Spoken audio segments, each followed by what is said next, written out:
আসসালামু আলাইকুম। সুপ্রিয় শিক্ষার্থীরা, তোমরা সবাই কেমন আছো? আশা করি সবাই অনেক অনেক ভালো আছো।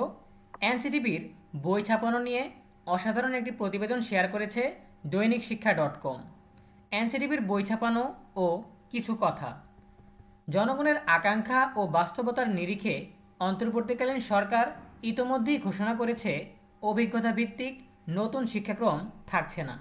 শিক্ষণফল তথা পরীক্ষাভিত্তিক শিক্ষাক্রমেই আমাদের ফেরত যেতে হচ্ছে। এতে বিনামূল্যের পাঠ্য বই ছাপার কাজের ক্ষেত্রে অনেকটা সমস্যা সৃষ্টি হতে পারে, কারণ শিক্ষা উপদেষ্টা নতুন শিক্ষাক্রম বাতিলের পাশাপাশি বিগত সরকারের সময় রচিত পাঠ্য বইয়ের কাভার কন্টেন্ট বদলে ফেলারও ইঙ্গিত দিয়েছেন। এর ফলে বিগত সময়ে টেন্ডার হওয়া বা পাণ্ডুলিপি প্রস্তুত হওয়া বইগুলোর ভবিষ্যৎ নিয়ে নতুন করে চিন্তা করতেই হচ্ছে। এনসিটিবি এবং ছাপাখানার মালিকরাও জানেন না পাঠ্য বই নিয়ে কী হতে যাচ্ছে। পাঠ্য বই সংশ্লিষ্টরা বলছেন, নতুন বছরের প্রথম দিনে শিক্ষার্থীদের হাতে পাঠ্য বই তুলে দেওয়ার রেওয়াজ ধরে রাখতে চাইলে সরকার থেকে দ্রুত চূড়ান্ত সিদ্ধান্ত আসতে হবে। আমরা জানি নতুন শিক্ষাক্রমের বই ষষ্ঠ ও সপ্তম শ্রেণীর শিক্ষার্থীরা 2023 খ্রিস্টাব্দ থেকে পড়ছেন। 2024 খ্রিস্টাব্দ থেকে শিক্ষার্থীরা দ্বিতীয়, তৃতীয়, অষ্টম ও নবম শ্রেণীতে নতুন শিক্ষাক্রমের পাঠ্য বই পড়ছেন। আগামী বছরের জন্য চতুর্থ, পঞ্চম ও দশম শ্রেণীর বই লেখার কাজ চলছে। এরই মধ্যে কয়েকটি শ্রেণীর বইয়ের টেন্ডার দেওয়া হয়েছে, বাকিগুলোও টেন্ডার শেষ হওয়ার পথে। কিন্তু জুলাই থেকে শিক্ষার্থীদের কোটা সংস্কার আন্দোলনের ফলে বই প্রণয়নের কাজে ভাটা পড়ে। গত 5 আগস্ট দেশের রাজনৈতিক পট পরিবর্তনের ফলে বিপাকে পড়ে যায় সরকারি সংস্থাগুলো। ওই দিনের পর থেকে সরকারি বিভিন্ন সংস্কার প্রধানদের পদত্যাগের দাবিতে আন্দোলন শুরু হয়। এই তালিকায় এনসিটিবির চেয়ারম্যানকেও পদত্যাগ করতে হয়েছে। ঊর্ধ্বতন আরও কয়েকটি পদ ফাঁকা থাকার কারণে পরিবর্তিত পরিস্থিতিতে পাঠ্য বই নিয়ে ভাবার সময় পায়নি এনসিটিবি।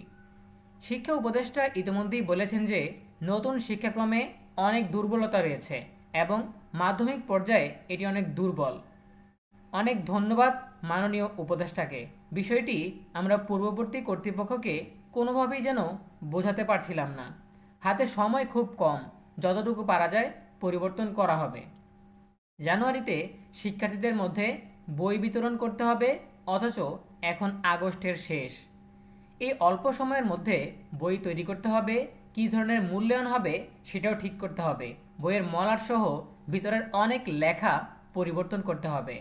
একটি কমিটি গঠন করে বইয়ের কন্টেন্টের পরিবর্তন আনতে হবে। এগুলো সবই সময় সাপেক্ষ ও জটিল কাজ। তারপরেও সরকারকে এগুলোর দ্রুততার সঙ্গে করতে হবে। দেশের পট পরিবর্তনের কারণে বই ছাপার কাজে রাজি হচ্ছেন না প্রেস মালিকরা। তাদের বক্তব্য হচ্ছে, এই সময়ে সদ্য সাবেক সরকারের ব্যক্তি ও প্রতিষ্ঠানের বিভিন্ন তথ্য রয়েছে এমন কোনো কন্টেন্ট বইয়ে থাকলে এবং সেটি ছাপা হলে তাদের সমস্যা হতে পারে। তাই তারা প্রথম কন্টেন্ট কী হবে সেটা আগে চাচ্ছেন। তাছাড়া ছাপাখানার মালিকরা টেন্ডারের শিডিউল কিনে রাখায় আর্থিকভাবে ক্ষতিগ্রস্ত হচ্ছেন বলে জানা যায়। তাই তারা খুব বেশি পরিবর্তন না করে কিছু কন্টেন্ট বাদ দিয়ে বাকিগুলো ঠিক রেখে প্রশ্ন যোগ করে দেওয়ার দাবি জানিয়েছেন। আমাদের প্রস্তাব হচ্ছে 2022 খ্রিস্টাব্দের প্রেস মালিকদের কাছে আগের বইগুলো থাকার কথা, না থাকলেও এনসিটিবির ওয়েবসাইটে আছে। সেই বইগুলো অনুসরণ করা হলে অনেক জটিলতা কমে যাবে, কারণ ওই সময়কার সিলেবাস, বইয়ের কন্টেন্ট ও মূল্যায়ন পদ্ধতি সবই শিক্ষকদের জানা। তাদের এ বিষয়ে প্রশিক্ষণও রয়েছে। এনসিটিবি তথা সরকারকে যেটি করতে হবে, মূল্যায়নের ধরনটি পরিবর্তন করতে হবে। মূল্যায়ন পদ্ধতিটি এমনভাবে করতে হবে যাতে শিক্ষার্থীদের আসলেই বই পড়তে হয়, ক্লাস করতে হয়, নিজ থেকে লিখতে হয় এবং বর্ণনা করার ক্ষমতা অর্জন করতে হয়।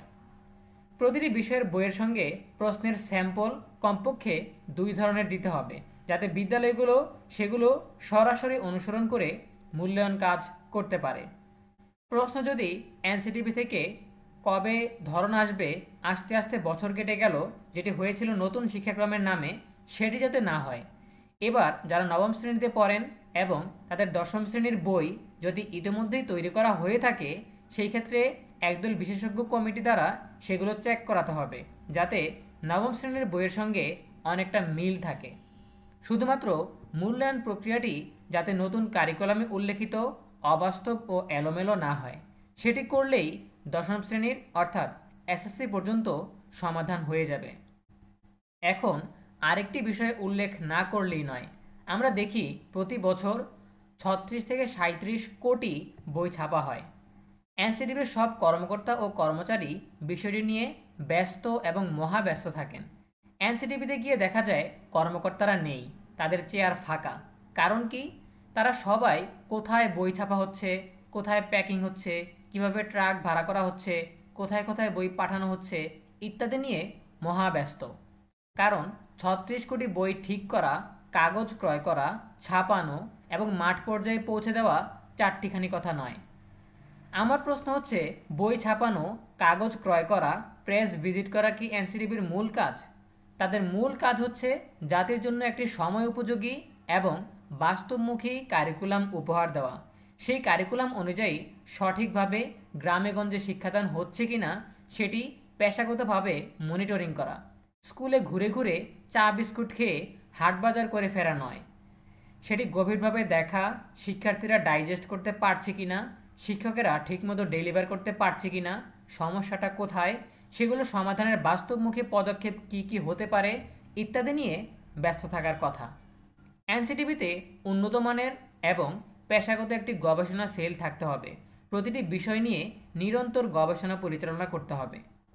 প্রথম থেকে দশম শ্রেণী পর্যন্ত সকল শিক্ষার্থীদের সকল বিষয়ের বই বিনামূল্যে দেওয়ার কোনো প্রয়োজন আছে কি?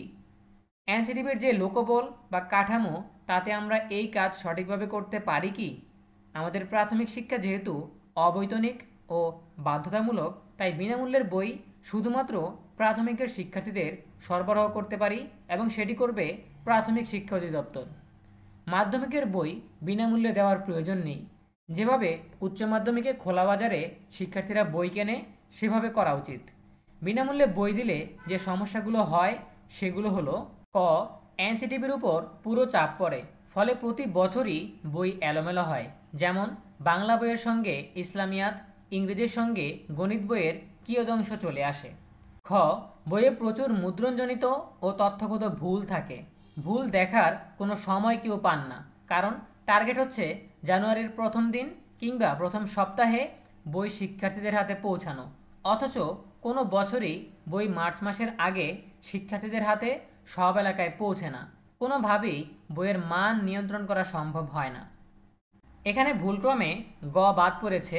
ঘ, বই খোলা বাজারে না পাওয়ার ফলে একজন শিক্ষার্থী বই ছিঁড়ে ফেললে বা হারিয়ে ফেললে বছরের বাকি মাসগুলোতে বই ছাড়া তাদের বিদ্যালয়ে যেতে হয়। তাই বই হতে হবে সবার জন্য উন্মুক্ত। ও, শিক্ষকতার বাইরেও যারা বই পড়েন, বই নিয়ে ক্রিটিক্যাল কিছু চিন্তা করেন, গবেষণা করেন, তারা স্বাচ্ছন্দ্যে এনসিটিভির বই ব্যবহার করতে পারেন না। অনলাইনে সব বই সবসময় সঠিকভাবে পাওয়া যায় না। চ, এনসিটিভি কর্তৃক 200-300 টাকার বইয়ের জন্য মাধ্যমিকের শিক্ষার্থীদের পড়া থেমে যাবে না, বরং এতে আরও সমস্যা হচ্ছে। তারা এসব ঝামেলার কারণে কোচিংয়ে, প্রাইভেটে ও নোট গাইডের পিছনে এনসিটিভির বইয়ের কয়েক গুণ বেশি টাকা খরচ করে। অত্যন্ত প্রয়োজন হলে হার্ড টু রিচ এবং বস্তি এলাকার শিক্ষার্থীদের বিনামূল্যে বই দেওয়া যেতে পারে, সবার জন্য প্রয়োজন নেই। এনসিটিভি উন্নত মানের কারিকুলাম ঠিক করে বিভাগওয়ারি একটি বড় কোম্পানিকে বা সংস্থাকে বই ছাপা ও বিতরণের দায়িত্ব দিলে তাদের মধ্যে এক ধরনের কম্পিটিশন তৈরি হবে, কে কত ভালোভাবে আগে এবং মানসম্মত বই তৈরি করতে পারেন। এনসিটিভিতে শুধুমাত্র সরকারি কলেজ বা স্কুলের একজন শিক্ষক লোক ধরাধরি করে কিংবা ঘুষ দিয়ে ঢাকায় আসবেন আর ঢাকায় বসানোর জায়গা নেই, তাই এনসিটিভিতে পোস্টিং, এই প্রথা চিরতরে বন্ধ করতে হবে। কারণ এনসিটিভি হেলাফেলা বা তামাশা করার কোনো জায়গা নয় যে অমুক অধ্যাপক অমুকের শ্যালক বা দুলাভাই বা বন্ধু, তাই তাকে এনসিটিভির চেয়ারম্যান বা মেম্বার হতে হবে। নির্দিষ্ট অভিজ্ঞতা সম্পন্ন শিক্ষকদের পরীক্ষার মাধ্যমে পদায়নের ব্যবস্থা করতে হবে। শুধু সরকারি শিক্ষকদের ডেপুটেশনে আসার ব্যবস্থাও পরিবর্তন করতে হবে, কারণ এনসিটিভি স্বায়ত্তশাসিত প্রতিষ্ঠান। দেশের সব ধরনের শিক্ষক, শিক্ষাবিদ, শিক্ষা গবেষকদের একটি আদর্শ আলোয় পরিণত করতে হবে এনসিটিভিকে।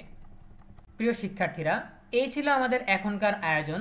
এনসিটিভির বই ছাপানো নিয়ে এবং এনসিটিভির অভ্যন্তরীণ বিষয়দের নিয়ে আমরা অনেক তথ্য জানতে পারলাম আজকের প্রতিবেদন থেকে। এ বিষয়ে তোমাদের নিজস্ব মতামত জানাতে পারো কমেন্টে। দেখা হবে পরবর্তী আপডেট নিয়ে নতুন কোনো ভিডিওতে। সেই পর্যন্ত তোমরা সবাই ভালো থাকো, সুস্থ থাকো, নিরাপদে থাকো এবং সবসময় ইএনইউবির সাথেই থাকো। তোমাদের সকলের জন্য রইল অনেক অনেক শুভকামনা। ধন্যবাদ সবাইকে।